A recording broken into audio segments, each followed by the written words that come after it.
Howdy kids, it's me Bob Harris, Senior Editor of FootballDiehards.com. Time for the Week 4 injury preview, review, update, and overview. The thing we like to do every Saturday.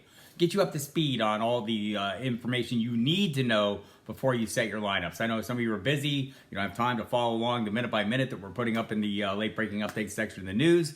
So I'll kind of catch you up to speed on the really important injuries, key injuries, and issues you'll need to know. I'll do them in chronological order as always, so you understand based on the kickoff times what kind of fallback plans you need to have in place.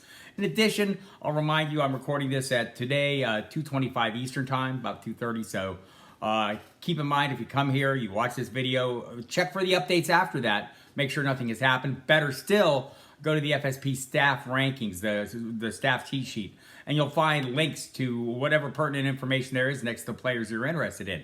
Also, their position in the rankings might give you a clue as to whether we think they're going to play or not, or whether they've actually been ruled out or not. So, a lot of paths to follow here. This is a quick get up to speed option, so I hope you take advantage of it. And let's get started. Remember, we have an early game, very early game, 9:30 Eastern time kickoff. That means an 8 a.m. Inactive announcement from London. It'll be the New Orleans Saints and the Minnesota Vikings. They're calling it at the Saints, but it's at London. So Jameis Winston listed as doubtful. Expect Andy Dalton to get the start at quarterback. Alvin Kamara listed as questionable. Jarvis Landry also questionable. They seem likely to play. Michael Thomas, however, has been ruled out, the wide receiver. So Chris Olave obviously has been on fire. You wonder if he'll be the same guy without Jameis Winston slinging it down the field. Is Andy Dalton that guy? We'll find out. On the other side of the ball, Dalvin Cook has the separated shoulder. Off the injury report, he's going to start and play. They say as usual. Remember, he played through an injury like this last year, wearing a harness. Took a week off last year. This year they're skipping the week off, going straight to the harness and throwing him in the lineup. So Alexander Madison standing by to chip in as needed, if needed. Early afternoon window. And there are some issues for the Detroit Lions. They are hosting the Seattle Seahawks. And DJ Chark listed as questionable. Josh Reynolds listed as questionable, both with ankle injuries. Those players are important because Amon-Ra St. Brown has been ruled out. DeAndre Swift has been ruled out. The kicker as well, Austin Seibert, has been ruled out. The Lions haven't elevated anyone to replace him yet. You might just want to pivot, look in another direction. There's a few other kicker issues we'll go through that have been resolved, but this one has not, as the time I record this. Check the staff rankings. You'll find that there when it's announced. So be careful there. Watch Chark and Reynolds. They are likely to have bigger workloads, obviously, without Amon-Ra St. Brown hogging targets. TJ Hawkinson, by the way, has come off the injury report, so he's good to go. This one might be a good matchup there.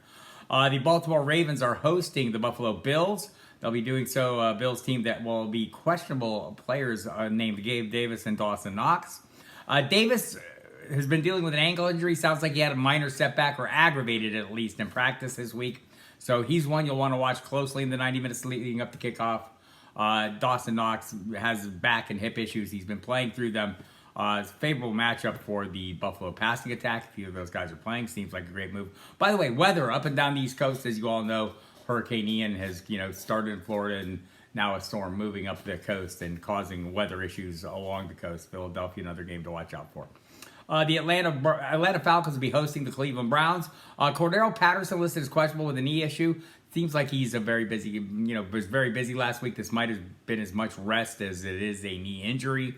But you want to watch that inactive announcement, whatever the case. On the other side of the ball, Myles Garrett, after the car accident last week, was ruled out. They initially listed him as questionable. He's been ruled out. So the Browns will be without Garrett, might be without Jadeveon Clowney again.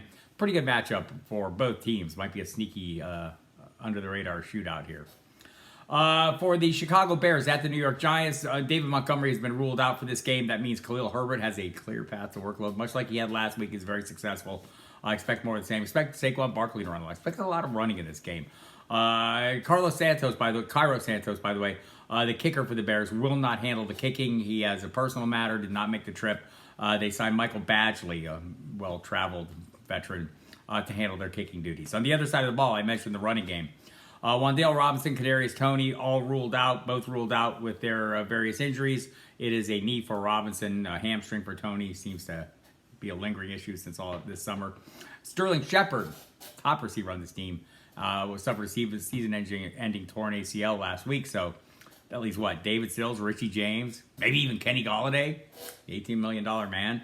Darius Slayton, maybe we see a sighting of him, but obviously not a great situation for the receiving core for the New York Giants. The Dallas Cowboys going up against the Washington Redskins in Dallas, so weather won't be a factor there. Dak Prescott ruled out, still can't grip the ball right. He'll be about a week away. Dalton Schultz is questionable. Sounds like he will give it a go this week. And Michael Gallup is off the injury report, and I know it was trending positive last week. He said the physical part was fine. Getting over the mental part was a bit of an issue, so sounds like he's there this week. Expect him to play against the Commanders, who are fairly healthy going into this game. The Los Angeles Chargers are at Houston. Justin Herbert off the injury report. Still hurt, but off the injury report. Practiced fully the last couple of days, so good sign there. But no Keenan Allen again, right? He's been ruled out with the hamstring issue. Josh Palmer fared pretty well in his absence. Expect him to continue to work opposite Mike Williams as one of the top 2 receiving options in this offense. Oh, Gerald Everett, top 3. Well, Austin Eckler, top 4. Anyway, you get the idea. Palmer moves up in the rotation. Donald Parham looks like he's closer to returning as well from the hamstring injury that sidelined him since August. He is listed as questionable this week, has done more work. Not a factor at this point. From a fantasy perspective, we'll see what happens going forward. On the other side of the ball, Dameon Pierce had a little bit of an issue early this week with a hip. He is off the injury report, fine, good to go. Pharaoh Brown, questionable with a shoulder injury. Brevin Jordan, both tight ends, out with an ankle injury. O.J. Howard plays a lot now, plays more, hasn't catching passes, played very little his first game, caught the touchdowns. Go figure. Jordan Akins also in the mix there, so they have plenty of tight end depth. The Jacksonville Jaguars at Philadelphia, weather likely to be a factor there. Zay Jones also likely to be a factor. He has an ankle injury that has him listed as questionable. You want to watch that? He's been very productive. Had like a 20+%, 13%, 20+%, maybe a 30% target share over the course of the first 3 games. So he's part of this offense. Tough matchups for the outside guys. Maybe not so much for Christian Kirk. Avonte Maddox, the slot corner in Philadelphia, has been ruled out. So maybe Christian Kirk catches a break there as well. Boston Scott on the other side of the ball has been ruled out. Everyone else good to go. A.J. Brown missed some practice time this week attending to a personal matter, apparently the birth of his second child. He will return to the team Friday. They say he'll play. No worries. The Tennessee Titans at Indianapolis. Jonathan Taylor, a little scare early this week when he was on the injury report. He worked fully. Missed 1 day, worked fully the next 2 days. He's good to go. It's been a little more productive than you think, right? It seems like a disappointment. He's a little ahead of last year's pace, so don't panic yet. Plenty of time to go, people. Other side of the ball, Treylon Burks had a little illness early in the week. He's off the injury report. Kyle Phillips remains, the rookie wide receiver, remains on the injury report as questionable. Austin Hooper also removed from the injury report, but Phillips still working in a non-contact jersey as of Friday on a limited basis, so don't get your hopes up, people. Late afternoon window. Here we go. Christy Mccaffrey listed as questionable. The outlook is optimistic. Ian Rappaport has reported the team is hopeful. He returned to practice Friday. Seems like it's trending in a good direction, but again, it's a late afternoon kickoff. Have options in place, right? Fallback plans in case this all goes south. Watch the website, overnight Saturday, early Sunday. I'll have more on this, whatever the latest buzz is regarding his availability, and maybe we'll have a little better feel for that. But as of now, it seems likely he'll play. Ian Thomas, the tight end, also listed as questionable. Both of them are questionable. McCaffrey, it's a thigh injury that, he had 25 carries last week, probably got a bruise or something along those lines. Well, we might not know the details, but it's been very quiet. As Baker Mayfield said, Christian McCaffrey has gone into zero dark 30 mode. Not even talking to teammates, hiding off in the corner, working himself back into shape. So there you go. The other side of the ball, there are injury issues as well, man. It's a mess on that side. AJ Green's been ruled out with a knee injury, so the least of our worries. Matt Prater, the kicker, listed as questionable with a hip injury. Haven't seen any moves or them adding anybody, so I'm guessing he will go. More worrisome. Marquis Brown turned up with a foot injury on Friday and was added in the injury report as questionable. Nobody seems too worried about it in Arizona. Not hearing anything from the team that's expressing concern. Local writers not expressing concern, so hopefully a minor issue. Rondale Moore could return in this one. Greg Dortch is fine, came off the injury report. James Conner missed a little, was limited in practice this week. He came off the injury report Friday as well. Had a knee issue, not the ankle that he'd been dealing with before. The Las Vegas Raiders are hosting the Denver Broncos. That one we will see. Hunter Renfrow, Foster Moreau, both ruled out. Renfrow misses his second straight game with a concussion. Mac Hollins has really picked up the pace. They'd like Devontae Adams to pick up the pace. We'll see how that one plays out. But there will be no Hunter Renfrow in the mix. The New England Patriots at the Green Bay Packers. We have Mac Jones has been ruled out. Brian Hoyer will start at quarterback. He'll be down one receiver as well. The team ruled out Jacoby Myers on Saturday. He worked on a limited basis throughout the week. Seemed like he was going to return from last week's absence with a knee injury. He is not. He's ruled out this week, so Devontae Parker, Nelson Aguilar, Kendrick Bourne, Lil Jordan Humphrey. Anybody? Brian Hoyer's the quarterback. Don't get carried away. Sunday Night Football. Also tricky. Chris Godwin listed as questionable with a hamstring injury. Russell Gage, questionable with a hamstring injury. Julio Jones, questionable with a knee injury. Rashad Perriman, doubtful with knee and hamstring injury. So Perriman, Todd Bowles said, would basically need a miracle to get on the field. I don't think he's going to get that. Adding to that, they elevated Cole Beasley from the practice squad to the active roster again this week. They did the same last week. He only played like 14 snaps. I don't know if they'll use him heavily. It seems like he'll work the slot more, where Godwin works. If Godwin, they're calling Godwin, Gage, Jones game time decisions.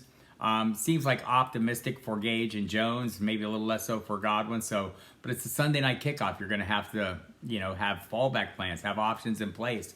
Maybe some of the lower end pieces on the Kansas City receiving corps. By the way, Marquis Brown listed as questionable with an abdominal issue. We'll see how that goes. He got back on the practice field. Mecole Hardman came off the injury report as well, so no real huge excitement there. And Harrison Butker, the kicker, ruled out again this week. Matthew Wright will be the replacement, not Matt Amendola, who came up short last week.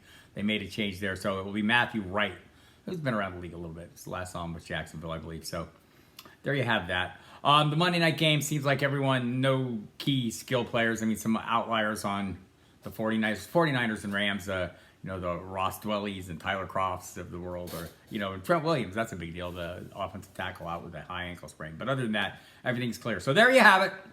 Head into week 4. We've set the table. Follow up. Check the late breaking update section. Check the FSP staff rankings. Find all the latest information. You can listen to me if you're watching this Saturday night on SiriusXM NFL Radio and Fantasy Sports Radio, 8 to 11. Sunday, the pregame show, 11 to 1 p.m. Check that out. And remember, we've got the early kickoff, so if you have any of those Saints, you need to get up early.